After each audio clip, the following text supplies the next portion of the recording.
външна ротация и вдигаме нагоре.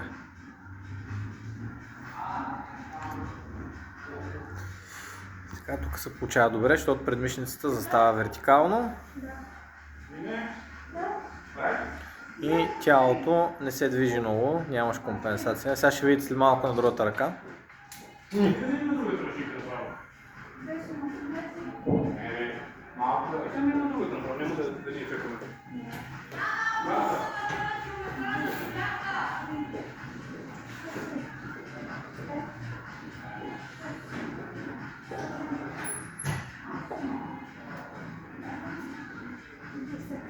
Така.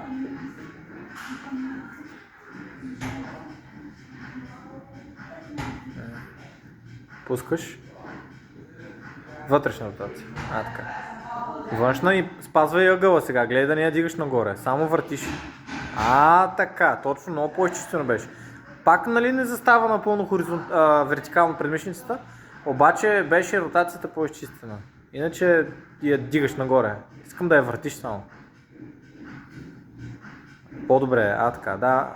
Само ще внимаваш и да няма много дигане от срещу положата страна на раменния пояс.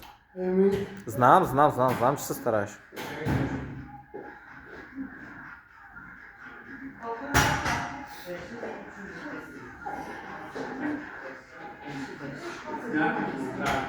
Разгъвача свободен ли е? Вече се умори ръката. Макс още едно.